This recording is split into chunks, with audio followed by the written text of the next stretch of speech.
Noches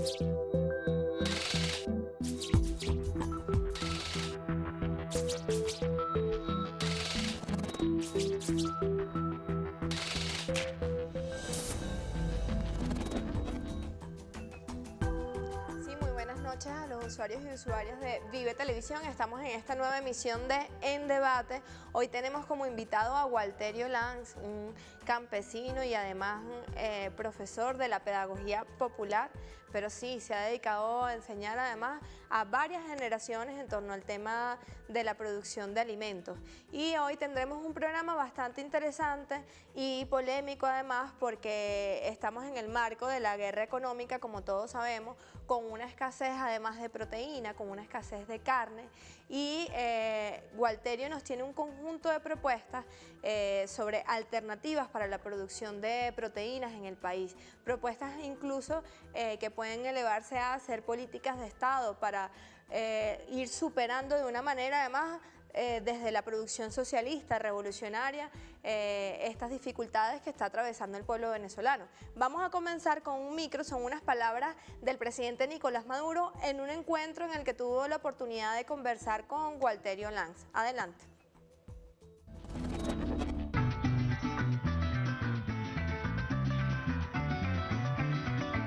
Desde el 2016 en este siglo XXI toca a Nicolás Maduro la tarea de resolver. Este Congreso es muy particular porque acaba de conformar un Consejo Presidencial de Gobierno que ya hay que activarlo inmediatamente sin demora. Y además el Consejo de Sabios, primer Congreso de la Patria que tiene un Consejo de Sabios y Sabias. El criterio que manejamos, por ejemplo, en la Escuela Popular de Piscicultura es que todo espacio acuático o es productivo o es ocioso. Tenemos centenares de miles de espacios acuáticos ociosos y hemos, por otro lado, demostrado que es sumamente sencillo ponerlos a producir. En ese sentido, el criterio es que todos los embalses en la actualidad son al menos espacios acuáticos ociosos.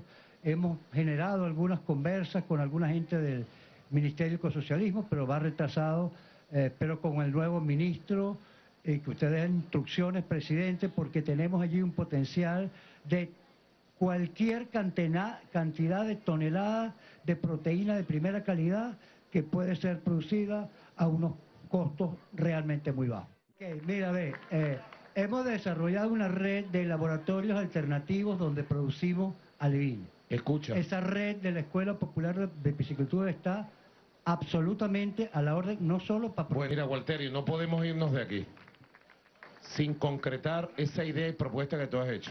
Me parece fabulosa. Y aquí está el ministro, mira, este muchacho que tú ves aquí. La vaina es que yo estoy medio ciego, ministro, no lo veo, pero después lo busco. Bueno, no, él te va a buscar a ti. Fíjate, Walterio. Este joven que tú ves aquí, no lo ves pues, este joven que tú sabes que está aquí, es un coronel joven de la aviación militar bolivariana. Es un experto en agua, un hombre sencillo del pueblo, de la joven generación de militares patriotas, humanistas, bolivarianos, chavistas. Él tiene un concepto claro de la revolución que hay que hacer en todo el campo del ecosocialismo y del agua. Así que yo quiero que usted, ministro, querido ministro, compañero, de inmediato, hoy mismo, así sea media hora si Walterio está apuradito, pero por lo menos una hora se sienten y todo lo que Walterio propone y todo este equipo lo concreten, me envíe un documento y vamos a asumirlo porque estoy de acuerdo en incorporar embalses y todo como elementos productivos. Muchas gracias. Hasta la victoria siempre.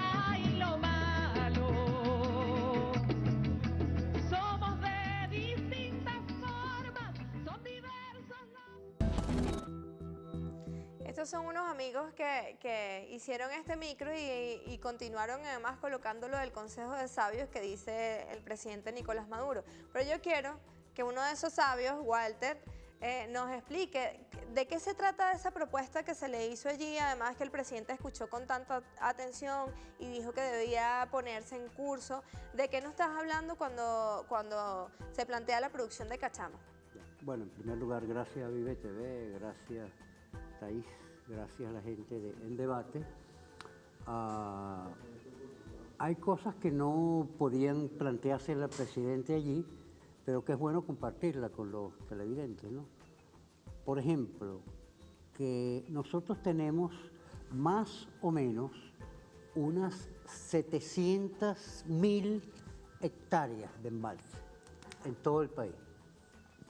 Esas 700.000 hectáreas de embalse son capaces de producir cualquier cosa que está entre 150 y 250 millones de kilogramos de pescado por año si hacemos las cosas correctas. 150 y 250 millones. Millones de kilogramos de carne de pescado cada año si hacemos las cosas de manera correcta. Pero esto no es porque lo hayamos leído en internet o hayamos buscado en Google, no. Esto es porque está absolutamente demostrado.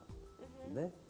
De hecho, las propias experiencias de la Escuela Popular de Piscicultura, que son un poco diferentes porque son peces alimentados, rondan entre 1.500 y 2.000 kilogramos por hectárea por año. La piscicultura es la producción de peces. Exactamente. Hablando, desde el lenguaje más básico para los televidentes que no manejan. Exactamente. Partimos de pececitos de pesan 1 gramo, 2 gramos y los llevamos hasta que la gente decida comerlo. A los 400 gramos, a los 600 gramos, al kilo, a los 2 kilos. Pero entonces veamos, en esta experiencia es alimentándolos con cosas sencillas. ¿Ves? Esto ya lo hemos hecho en varios estados, en Táchira, en Barinas, en Yaracuy, en Apure, en el estado Lara. ¿Ves? Pero en el caso de los embalses, que fue lo que le planteamos al presidente Maduro, simplemente se sueltan los peces y los peces se alimentan como se alimentan en la naturaleza. Hemos tenido algunas dificultades con algunos técnicos que nos han planteado que no crecen. Bueno, después que uno sabe ya como viejo que uno puede sacar un pescado de 10 kilos, un pescado de 20 kilos en cualquiera de los ríos, en cualquiera de las lagunas, que no sea pescada con frecuencia, entonces sabemos que los peces se alimentan de manera natural. Además, lo vamos a ver en unos videos más adelante en el programa, una comprobación desde ya la experiencia, porque hay algunos lugares del país donde se ha desarrollado a partir de las explicaciones que has dado esta experiencia. Tenemos un tema ahora que es la carne. Incluso hubo unas mesas de diálogo, de conversación con los productores de la carne. Recuerdo recientemente en una entrevista donde el presidente de Confagán decía que ellos habían acordado que el kilo de carne en pie, eso quiere decir el kilo de carne de la vaca sin haberla procesado, sin haberla picado, cuesta 12.000 bolívares. Y la regulación llegó a 48.000 bolívares de la carne, ¿no? Incluso se cuatriplica nada más en el proceso de, digamos, de distribución de la carne. Porque el que la produce, que pasa 4 años produciendo esa vaca, criándola y tal, está diciendo que el kilo cuesta 12.000 bolívares en pie. Sin embargo, a pesar de ese acuerdo, donde supuestamente como acuerdo todos estaban de acuerdo, todos los que participan en esa cadena de producción hasta la distribución, hasta los carniceros, a pesar de eso no se consigue la carne. Al menos que la pagues 2 veces, 3 veces el precio acordado. Este modelo, digamos, puede ser eficiente. ¿Qué cuestionamientos tiene y qué salida hay ante esta circunstancia? Porque el referente de la gente para la proteína es la carne de res, el bovino que llaman. Bueno, esto hace un planteamiento que es sumamente amplio, porque efectivamente en los últimos tiempos nos hemos acostumbrado a la carne de res y de cochino, y a mí me gusta mucho, ¿ves? Pero eso no puede ser confundido con nuestro modelo civilizatorio. ¿Ves? Estos impulsos al consumo de los bovinos es producto de los últimos 100 años de un modelo civilizatorio que tiene 15.000 años. Estoy diciendo que nosotros venimos ocupando estos espacios del planeta Tierra que hoy denominamos Venezuela, al menos durante los últimos 15.000 años. ¿Ves? Así lo aprendimos con Cruxen. ¿Qué estuvimos comiendo? Ajá, durante estos 15.000 años estuvimos comiendo cualquier cosa menos bovino. ¿Ves? Cuando llegaron los españoles hace 500 años comenzó el incipiente desarrollo del bovino en Venezuela, pero se hace fuerte especialmente en los últimos 100 años. ¿Por qué? Ajá, esa es una historia bien escondida, ¿ves? Eso está ligado a la acción de Nelson Rockefeller, quien introdujo elementos de la cultura, pero además haciendo bastante billete. Recordamos de Nelson, ¿verdad? ¿Qué tiene que ver Nelson Nos recordamos de la Rockefeller Creole con la Petroleum carne? Corporation y de la Standard Oil of New Jersey, etc. Bueno, la cosa vino por allí, pues, ¿ves? La asociación de Nelson Rockefeller con Juan Vicente Gómez permitió darle un impulso inusitado a el asunto de los bovinos en Venezuela. Y hay que recordar que eso estuvo asociado al surgimiento de los grandes centros comerciales y especialmente de los hipermercados. En esos tiempos yo estaba muchacho y sin embargo tuve chance de conocer los hipermercados y tuve, aunque no lo comprendía en aquel momento, la posibilidad de participar de esa neocultura, ¿ves? Que empezó. Pero ¿por qué ese sector capitalista que representa a Rockefeller y que además impuso muchas políticas acá en Venezuela, les conviene la producción de bovinos? Ok, yo creo que eso fue una trampa. Yo no creo que eso les convenía, eso era la excusa. Porque el modelo en el trópico es el modelo, y Venezuela no es ninguna excepción, es la ocupación de grandes espacios con muy pocos animales. Ajá. Y eso entonces tiene que ver con la productividad, ¿ves? Y así como yo decía que en el caso de las cachamas, nosotros podemos producir, esto es cachama, y esto es en Apure, esto es en el Zancudo, entre otros, y esto es en el Samán, ¿ves? Esto es con Pedro y su gente allá en el Zancudo y con Mariela Piña en el Samán, que esto ya se ha producido 1.500 a 2.000 kilos con cachama. Igual en Apure, los bovinos lo que producen son de 25 a 30 kilos de carne en pie por hectárea y por año. Entonces, esta es la comparación. Y esto es lo que ese modelo esconde. Vamos. Y esto es lo que nuestras universidades han sido cómplices a través del tiempo. Vamos a repetir allí entonces para puntualizar. Se puede producir por hectárea al año entre 1.500 y 2.000 kilos de cachama. Cachama. Y por hectárea al año se produce entre 25 a 30 kilos de bovino. Ah, exacto. Es decir, en el mismo espacio, en el mismo tiempo, uno te produce de entre 1.500 y 2.000 y el otro te produce entre 25 y 30 kilos. Y además, los costos de producción de uno y otro. Ok, hay que hacer una salvedad. Esto es sin 1 gramo de alimento concentrado.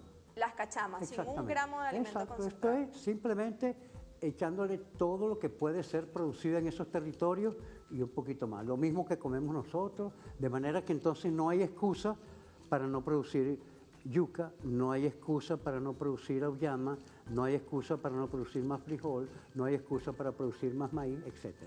Con estos elementos y todas las frutas silvestres de los alrededores, eso quiere decir mango, y lo que se siembra merey, y lo que se recoge como samán, o guásimo, o caujaro, etc. La lista es como de 30. Pero, Gualterio, si tú tienes un plato con un bistec, una costilla a un lado, y un plato con una cachama, ¿cuál prefieres tú? Bueno, yo sería incluso, para ser honesto, capaz de irme por un pedazo de costilla, ni siquiera por un gran bistec. Pero el hecho de que yo tenga una preferencia particular tiene muy poco que ver con las soluciones a la crisis de la guerra a la cual estamos siendo sometidos, por los mismos intereses que nos guiaron en una dirección incorrecta. Lo que yo creo que pasó al final, ¿ves?, fue que nos tiraron un cebo y nos orientaron por el camino que no es y nos tragamos ese cebo.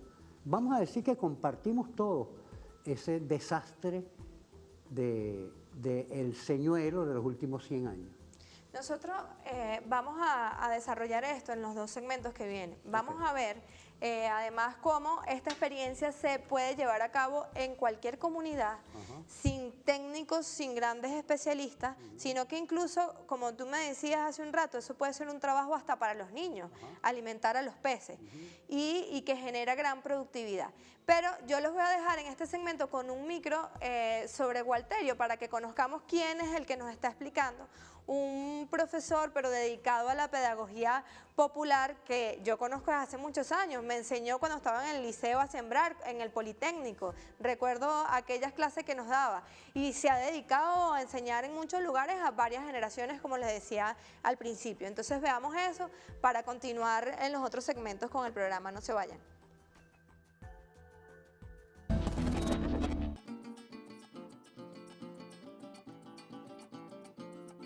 Estas cachamas fueron provenientes de un trabajo que hicimos con la cooperativa Cachamay en Mantecar, parroquia Mantecar. Allí, bueno, nos especializamos para hacer un criadero natural, es eso, ¿verdad? Puros materiales del medio que podíamos encontrar allí en esa cooperativa. Fue como un trueque que hicimos, nosotros fuimos a ayudarlos al trabajo allá y ellos nos regalaron los adevines para acá. Claro, nosotros estábamos acostumbrados a trabajar en puras empresas privadas y nos habían metido que lo único posible era la cría de ganado. Entonces cuando los compañeros llegaron con el proyecto de las cachamas, yo dije, bueno, estos se volvieron locos.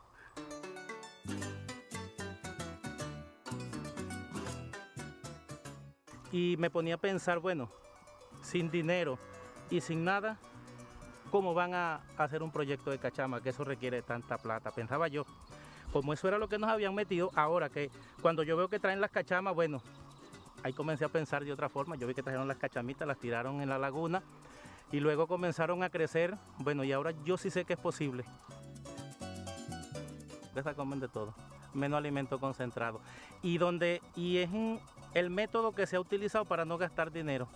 Imagínate, bueno, yo traigo un poquito de arroz, se lo tiro en la laguna, el otro trae otro poquito, porque trabajamos unidos como comunidad organizada y ha dado buen resultado.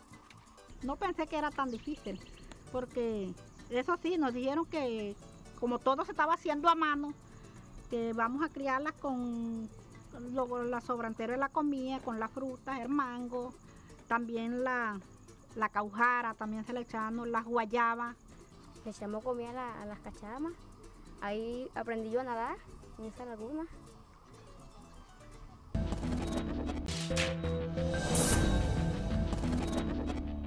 Sí, continuamos en este debate conversando con Gualterio Lanz sobre alternativas para la producción de proteínas. Recalco, en el marco además de una guerra económica que está generando bastantes estragos en la alimentación de la población, ¿no? Nos dice, después de toda una explicación ya científica, porque hay un estudio de unos datos que arroja que la producción de cachama puede ser incluso en un 5000% por encima de la producción de bovinos, de la carne de res. Y ya hay unas experiencias que se han venido desarrollando en el país. Veíamos en el segmento anterior un micro de una experiencia en el estado Apure, ¿no? En una comunidad llamada El Zancudo. Allí comenzaron estos compañeros que tienen varios embalses en esa localidad a producir cachamas. Coméntanos un poco de eso. Ya, bueno, de hecho, eso es parte del asunto importante que dejamos planteado en términos generales al presidente Maduro, pero que no hubo chance de explicarlo completo. Para muchos efectos, nosotros utilizamos infraestructura que ya está desarrollada, como por ejemplo los préstamos. Entonces, en el caso del Zancudo, no es una represa, no es un embalse, es un préstamo, es decir, esos huecos inmensos que se hacen para sacar tierra y poder utilizarlos como base para construir las carreteras. Hay decenas de miles de espacios acuáticos ociosos, decenas de miles de préstamos. Y ahí lo que hicimos fue intervenir unos préstamos que estaban hechos desde los años, no sé, 60 más o menos, y que nunca habían sido utilizados. La gente los limpió, la gente hizo su trabajo. La gente se esforzó, desarrolló la metodología para la limpieza, pues eso era una capa orgánica más o menos de unos 40 centímetros, 45, flotando sobre 2 metros de agua. La gente, entre todos, sacaron ese material y una vez que limpiaron la laguna, se le entregaron las cachamas y se les enseñó cómo criarlas. Ellos lo crían allá, eso no es ni siquiera, vamos a decir, un trabajo de hombre, es un trabajo de muchacho y de muchacha, que lo hacen además con todo gusto. ¿Ven? Recogen las frutas, recogen lo que sobra de la comida, recogen las conchas, preparan, se lo tiran a los animales y es interesante. En ese caso es cuando decimos que se pueden producir esos 1.500 a 2.000 kilos moderadamente, pero con una gran diferencia en relación a otros modelos de piscicultura, que es el modelo de los alimentos concentrados. Y ahí está de nuevo la trampa. ¿Ves? De nuevo nos armaron la trampa con los alimentos concentrados, porque vamos a hacer, yo no soy muy buen dibujante, ¿no? Pero vamos a decir que aquí tenemos a la América Latina y aquí estamos nosotros. Cuando queremos alimentar peces, pero igual pollo, o igual lo que sea, con alimentos concentrados, tenemos que esperar que de aquí, de Argentina, nos salga un barco con soya hasta que llegue a La Guaira o a Puerto Cabello. Exacto. ¿Ves? Y de igual manera, como necesitamos harina de pescado. En ese caso sería de Perú. Ajá. Que pase por el canal de Panamá. Eso que está ahí es un mapa de América Latina, aunque no parezca. No importa, ok, correcto. ¿Ves? Entonces, ¿qué sucede con los cambios políticos? Pues ahorita no está Cristina aquí, no está Kirchner. Y aquí tampoco tenemos muchos aliados en Perú, excepto que no sea el pueblo peruano, que es nuestro aliado.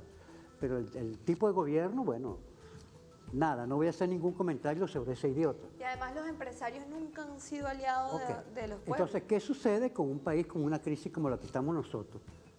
¿Qué les cuesta cortar este vínculo y qué les cuesta cortar este vínculo? De manera que no es una guerra tampoco contra el alimento concentrado, es una guerra contra el alimento concentrado cuando este no es soberano. Y los alimentos concentrados que tenemos en este momento no son soberanos. Y nosotros tenemos que tenemos la obligación de desarrollar nuestra propia metodología de alimentación. Y tenemos que ir hacia los alimentos más concentrados, pero es un trabajo nuestro. Tengo que hacer un paréntesis allí, porque tengo familiares, tengo amigos que están en esta área de la producción de alimentos, por ejemplo, con las gallinas ponedoras. Hay una crisis enorme para poder conseguir alimento concentrado y además hay una manipulación incluso de estas transnacionales, hasta de la genética del animal, que si ese animal no te come tal alimento específico, entonces no puede desarrollarse plenamente, no puede producir plenamente. Claro. Las cachamas no tienen esa trampa que llama Walterio, porque puedes alimentarla con, como tú decías, frutas, no necesita un alimento específico, hasta con arroz, cualquier cantidad de cosas se le coloca y ella se alimenta. Por supuesto que el pueblo va aprendiendo, ¿ves? Y varios de estos compañeros ya han desarrollado sus propias maneras de concentrar un poco los alimentos. Entonces, ¿qué es lo que hacen? ¿En ese pueblo qué le daban de comer a las cachamas? No, en ese pueblo en particular, en el zancudo, lo que se le da es alimentación natural. ¿Qué es alimentación natural? Alimentación natural, algunas de las que ya yo te citaba. Mango, guayaba, mango en su época, arroz, auyama, yuca. La yuca, por ejemplo, que no se trae al mercado, que es una yuca pequeña que se queda en campo, bueno, esa yuca se seca, ese es alimento para las cachamas. El maíz, ¿cómo consume la cachama el maíz? Te puedo citar las que hemos averiguado junto con la gente ahí. Te lo consume maíz seco, te lo consume maíz remojado, te lo consume como maíz germinado, te lo consume como maíz plántula de una semana o de 2 semanas y te lo consume hasta plantas de 20 días. Además de que lo consume como jojotos si cometes la locura de tirarle jojotos. Pero igual el frijol, estoy hablando de 2 cosas que son hiperabundantes en Apure.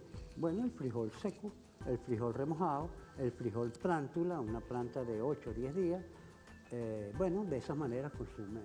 Entonces, de esa manera vas apoyando, porque nosotros tenemos que recordar que en los espacios acuáticos libres, igualito, tú puedes sacar un pescado de 10 kilos, solamente que un pescado para que llegue a 10 kilos alimentándose de manera natural, lleva varios ¿Y años. por qué los ingenieros insisten en el modelo de producción de bovino como una forma fundamental para garantizar la proteína? Los ingenieros, todos los técnicos, todo aquel graduado en las universidades, gente que ha estudiado y que tiene un manejo científico. Bueno, no sé hasta qué punto sea científico, ¿no? Porque el deseos no preñan, ¿no? Y además yo digo desde el punto de vista de las escuelas populares que la ignorancia es libre y quien se apropie de ella, bueno, se apropió de ella. Pero nosotros tenemos, digamos, una escuela de pensamiento de la cual somos víctimas. Yo diría, francamente, y con mucho dolor, con mucho pesar, que todo nuestro sistema educativo fue intervenido y fue intervenido con suficiente tiempo. Y fue intervenido adrede. Y como producto de eso tenemos algunas variables, se han desarrollado algunas variables, como por ejemplo la variable de movimiento de población. Nosotros hasta hace 100 años, hasta hace 100 años teníamos más o menos un 95% de población rural.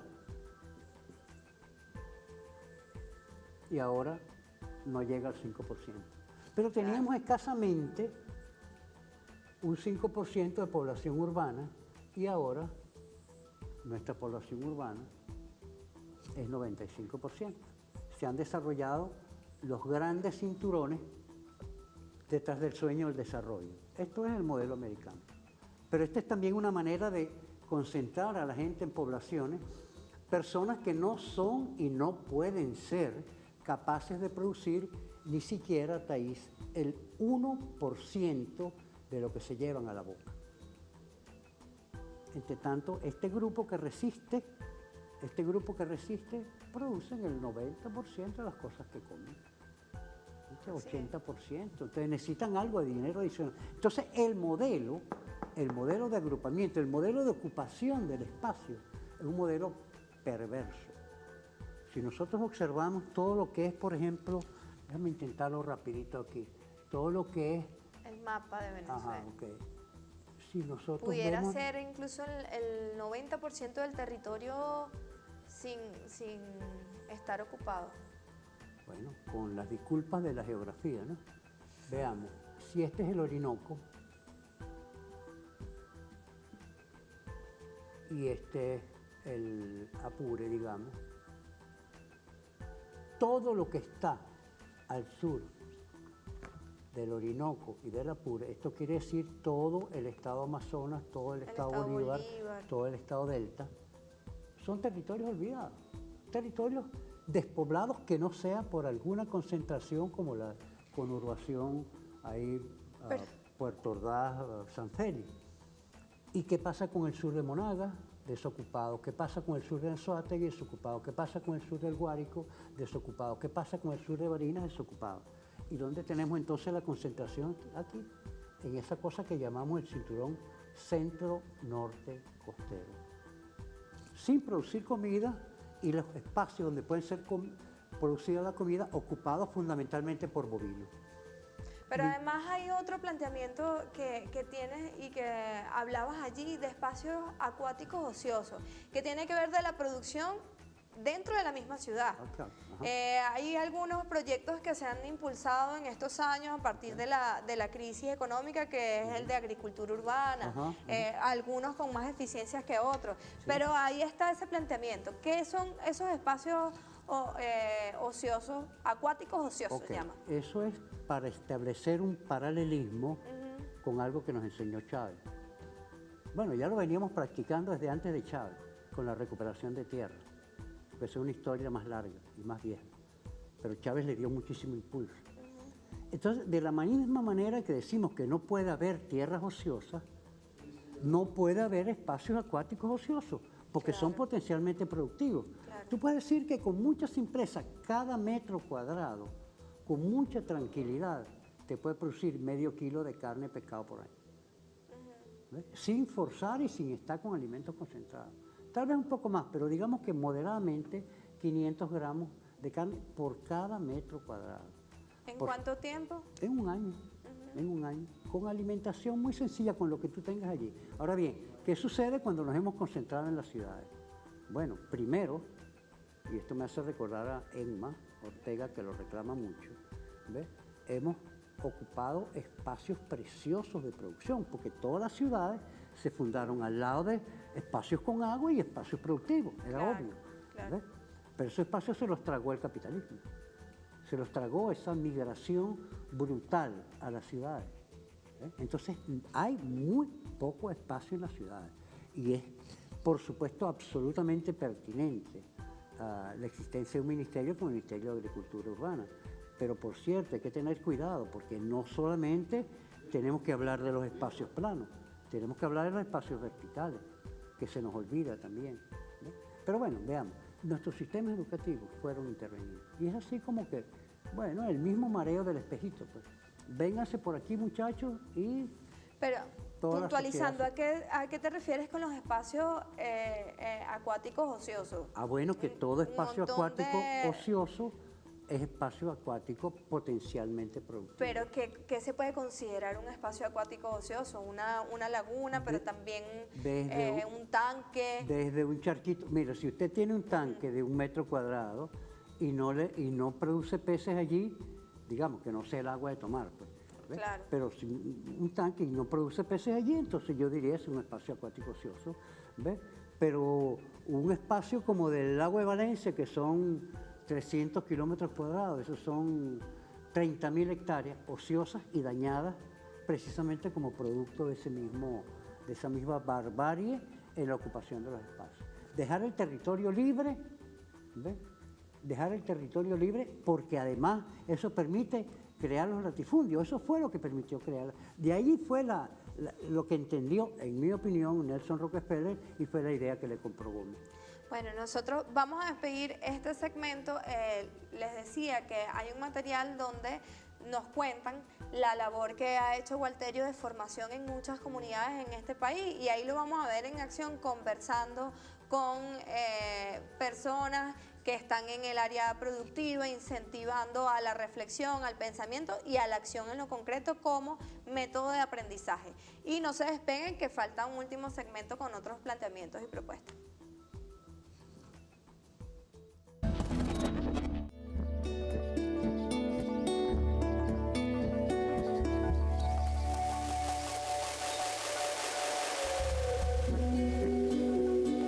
Mi nombre es Walter Lanz. Soy hijo de campesinos, de padre, madre y abuelo campesinos. Y hasta donde he podido entender o medio entender la cosa, creo que todo acto de transformación es un acto en mayor medida, un acto científico, ¿no? A mí me dio desde hace muchos años por la cosa de la escuela popular. Es como que si estuviéramos construyendo una especie de modelo de intercambio de conocimiento o eso que algunos llaman un modelo pedagógico, pero que definitivamente tiene otros criterios. Bueno, veo que llegan los muchachos, llegan estudiantes de bachillerato, llegan estudiantes de la universidad, llegan carajitos de la primaria. ¿Ves? Bueno, nosotros ahí no tenemos pretensiones, nosotros es como que estamos armando nuestro propio currículo, ¿ves? Y nuestra propia forma de hacer, vamos a darle el término que no me gusta mucho, pedagogía, intercambio de conocimiento. Porque la escuela no es unas paredes, la escuela es un hecho, la escuela es una actividad. Cada vez que hay una reproducción, eso es que se monta una escuela que es transitoria. Solamente allá adelante. Se dieron cuenta de cómo es que se prueba si la cachama está huevada o si el macho tiene leche. Cuidado.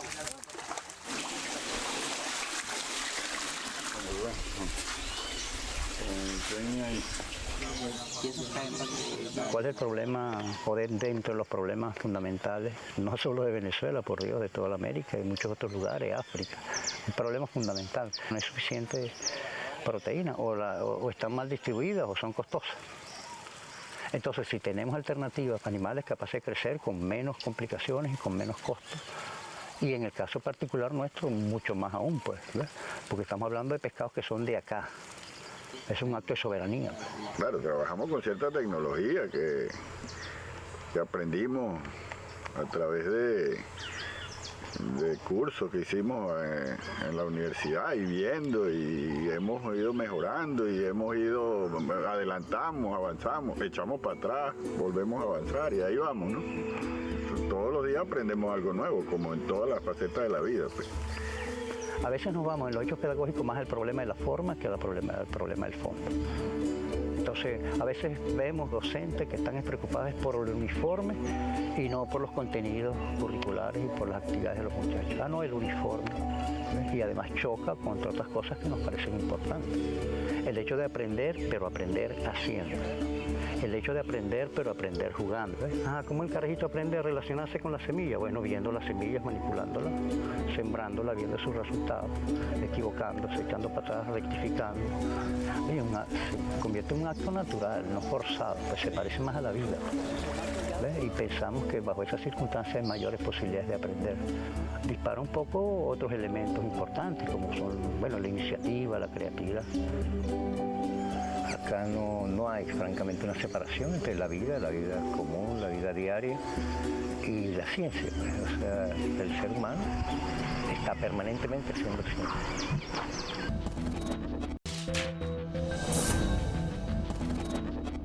Sí, estamos ya en la recta final de este debate con Walterio.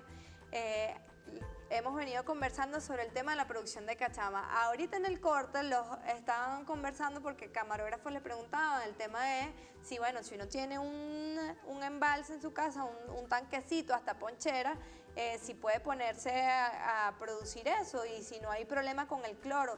¿Qué hay que hacer si uno quiere? Aquí en Caracas, por ejemplo, tiene una ponchera grande, mira, bueno, en primer lugar hay que aprender y quitarse la noción de tanque de la cabeza, porque hay muchas formas de hacer un tanque. Para eso se inventaron los plásticos, por ejemplo. Ok, pero nada, tú puedes usar tu agua y no tienes que estar comprando anticloro, eso es una trampa. Le ponemos cloro, pero después tenemos que comprar anticloro. Nada, te deja que el cloro se evapore porque el cloro se evapora. Y en última instancia, si lo bate más rápido, bueno, más rápido elimina el cloro. Eso es perfectamente posible. Y puedes poner allí los pececitos y empiezas a alimentarlos. Por supuesto que sí. ¿Cada cuánto tiempo? Bueno, eso no vamos a hacer un taller ahorita en Vívede. Yo creo que, por cierto, debemos dejar algo estructurado para ver si más adelante das otras explicaciones, ¿no? Pero, en primer lugar, el agua, cuando tú la dejas suficiente tiempo, en la misma agua se empiezan a desarrollar la vida. Esa es la historia, de ahí venimos, esa es la historia de la evolución, para quienes creemos en la evolución y con todo respeto a quienes no creen en la teoría de la evolución. Bueno, si el agua tú la fertilizas, obviamente que va a generar vida y de ahí se van generando microorganismos y tenemos muchos peces que se alimentan de microorganismos, tanto vegetales, microorganismos vegetales y microorganismos animales. Y así se van desarrollando y por eso es que en la naturaleza, cuando hay un espacio que mantiene agua durante bastante tiempo, ahí termina habiendo pescado. Claro. Walterio, hablábamos de esa experiencia en el zancudo, vimos algunos micros, pero hay otra experiencia en otros lugares del país, en Amazonas, y está la misma escuela, el IALA. ¿Qué es el IALA? Coméntanos sobre eso. Por supuesto, sí.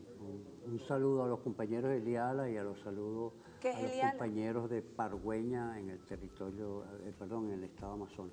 El IALA, bueno, es una escuela popular montada por el presidente Chávez junto con Lula, junto con el MST, Movimiento Sin Tierra Brasil. Junto con Lula y junto con Evo, que tenía inicialmente la intención de servir de espacio de formación, pero desde el punto de vista, espacio de formación para la producción primaria y para la transformación, pero basado en aportes de personas de parte de los movimientos sociales de los distintos países. Y así arrancó. Tristemente, bueno, hay que decirlo, el IALA ha sido bien golpeado por un manejo brutal que ha disminuido severamente hasta casi acabar con la participación de los compañeros de otros países, con el componente internacional. Los mismos muchachos que están encargados ahorita están aceleradamente tratando de resolver eso. de una manera muy creativa. Entonces los muchachos aprenden, pero aprenden haciendo. Y aprenden entendiendo de manera correcta que nosotros no podemos repetir un modelo para producir comida, un modelo que destruye el planeta. Entonces es un esquema absolutamente de respeto a la Madre Tierra, el programa de formación de estos muchachos del Instituto de Agroecología Latinoamericano Paulo Freire y ahora Universidad Paulo Freire. Allí, desde hace varios años también, y sin que la propia academia le haya puesto mucho cuidado al asunto, los muchachos montaron sus propias lagunas y todas esas lagunas vienen produciendo pescado, para simplificarlo. Y lo vienen produciendo también sin alimento concentrado, desarrollando ellos sus propios alimentos, haciendo algunos concentrados, pero digámoslo así, que populares. Correcto. Y bueno, los rendimientos es bueno. Yo te voy a dar unos teléfonos para que un día tú los llames y después el informes aquí a los Sí, además en Vive, en muchos momentos fuimos a IALA a documentar toda esa experiencia cuando estaban los compañeros del Movimiento Sin Tierra de Brasil. Y sabemos que tú has estado allá durante largos periodos apoyando eso. Echando una mano. Hay uno de los materiales que hemos pasado, se llaman Las cachamas que desafían al capitalismo. Yo quisiera que nos explicaras por qué ese título, por qué la producción de cachamas desafía todo ese modelo que has estado explicando. Bueno, eso está bueno. Yo le hice esa misma pregunta a la persona que hizo ese programa. Y me dice, bueno, nada, ustedes están desafiando aquí al capitalismo.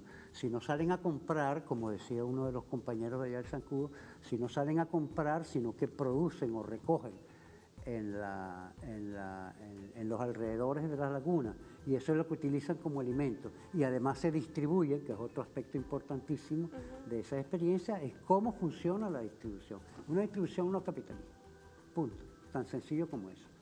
Y bueno, por eso que la compañera escogió ese nombre, porque es un desafío al capitalismo, pero además es una demostración de que sí es posible.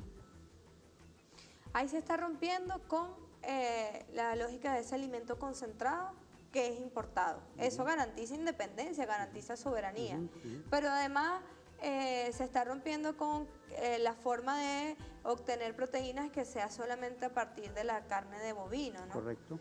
Que es un modelo también de cierto modo cuestionado, empezando por esos niveles de productividad que nos explicaste en el primer segmento. Ya estamos cerrando para retomar cuánto se produce por una hectárea al año de bovino. Bueno, en la experiencia de Apure, y no tengo, digamos, autoridad científica para traspolarla, pero en Apure hablamos de 25 a 30 kilos de carne por hectárea, carne en pie por hectárea por año. Sí, decimos en pie, pero si es...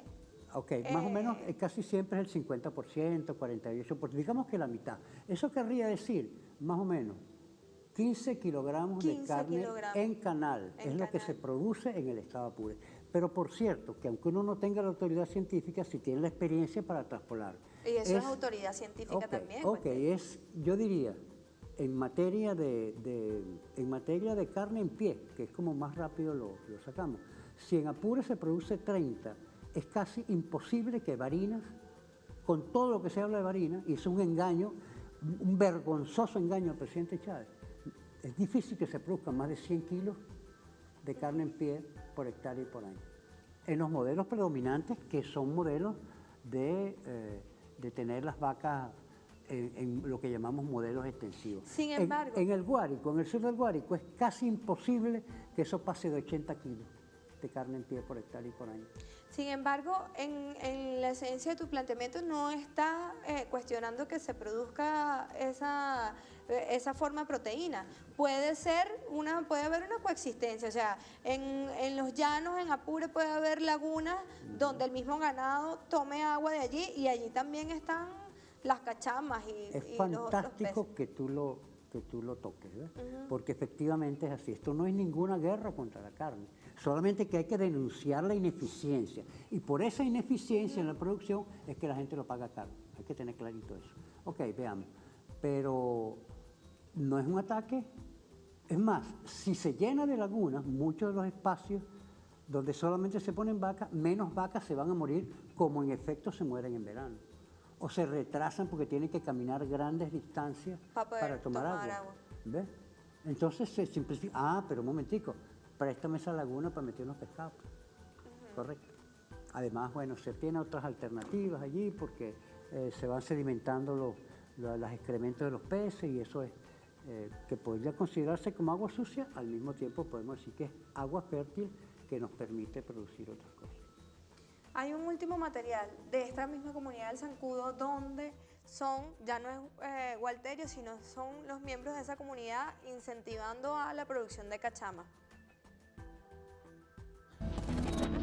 Aquí en lo que se rige de nuestra comunidad Zancudo tenemos un aproximado de algunos 12, 11 huecos así como este que fueron elaborados más o menos como en el 60 por allí.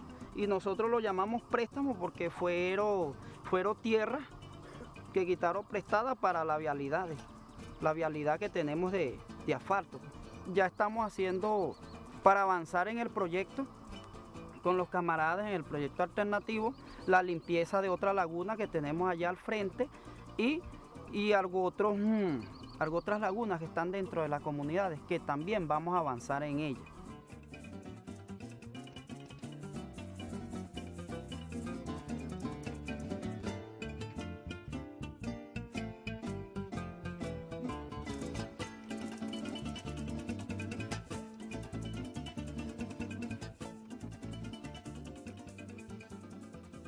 Y algo importante que ha causado impacto, que hay otras comunidades interesadas también en el proyecto alternativo, que se les ha ido saliendo también, vuelvo y digo, de la mente el dinero, que no es preciso invertir tanto dinero para un proyecto así de cachama, para criarlas con alimento alternativo, sino sembrar maíz, que lo tenemos que sembrar el topocho, el plátano. Yo les digo que haciendo las cosas en unión y con amor y cariño, todo se hace, todo.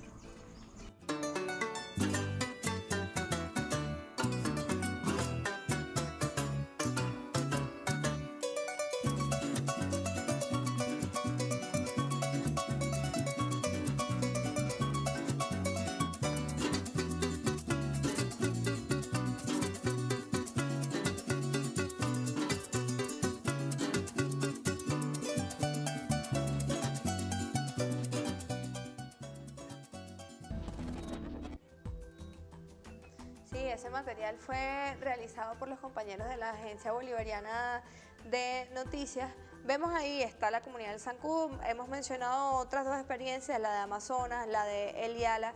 ¿Qué hay que hacer para que un proyecto como esto, después de una explicación tan clara y además tan sencilla, se masifique? Okay. Bueno, eso está muy buena la pregunta. El programa de repoblamiento o poblamiento de los embalses va avanzando, pero por supuesto un poco más lento de lo que a mí me hubiese gustado. Hay unas trabas ahí económicas que deben ser resueltas y hay fundamentalmente un problema que es el problema de la hormona. La hormona, que es lo que utilizamos para estimular a la hembra y al macho, es importada, pero nosotros desde el punto de vista de la escuela popular quiero decirte que hemos adelantado suficiente como para considerar que nosotros vamos a producir nuestra propia hormona acá en Venezuela. Esos dólares se los vamos a ahorrar el Estado. Necesitamos un apoyo, un impulso más fuerte del propio Ministerio de Ecosocialismo y Agua, pero vamos en esa dirección.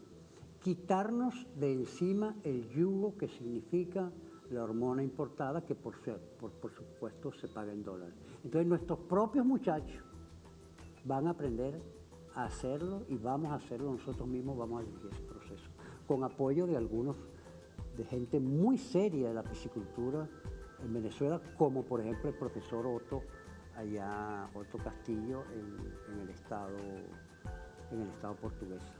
Ya hemos avanzado bastante en esa dirección. Sí, nosotros además queremos hacerte otras invitaciones, otros programas, para ver cómo fomentamos más el estudio de esto y que se genere de forma concreta explicación de cómo la misma gente en cualquier comunidad del país pudiera acceder a, tú llamas las semillas, ¿no? Que son los peces pequeños, los para alevines, empezar, los alevines, para empezar a reproducirlos. Porque la idea es que podamos expandir eso. Y también, como lo dice Walterio, que los encargados desde el Estado en implementar políticas como estas, que ya el presidente Nicolás Maduro respaldó allí públicamente en ese acto que mostrábamos al inicio del programa, puedan apoyar con más fuerza, ¿no?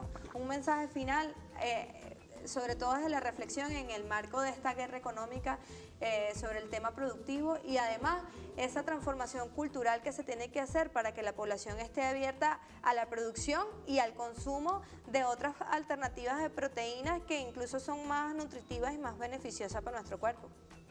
Yo diría en primer lugar que tenemos que recordar cómo fue que hicieron nuestros antecesores para poder tener éxito sobre estos territorios.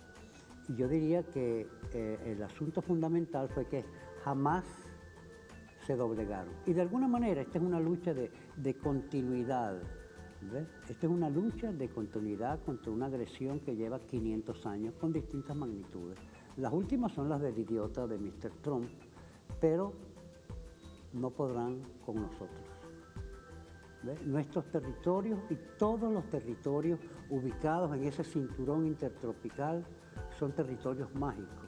Todo lo que está un poco al norte, un poco al sur del Ecuador. Y por eso es que el imperio, ya no el imperio norteamericano, no, el imperio en términos generales, la unión de fuerzas brutales y bárbaras de Europa y América, van en la dirección de ponerle la mano a estos territorios. Ya no es solamente que quieren el petróleo, ya no es solamente que quieren los minerales fuertes o los minerales duros, los minerales estratégicos. No, es que también quieren los espacios específicos. También quieren los espacios específicos, pero no podrán. Bueno, no podrán. Muchísimas gracias, Walterio. Muchísimas gracias a ustedes, usuarios y usuarias de Vive Televisión. Nos despedimos, invitándolos siempre a continuar con nuestra programación. Buenas noches.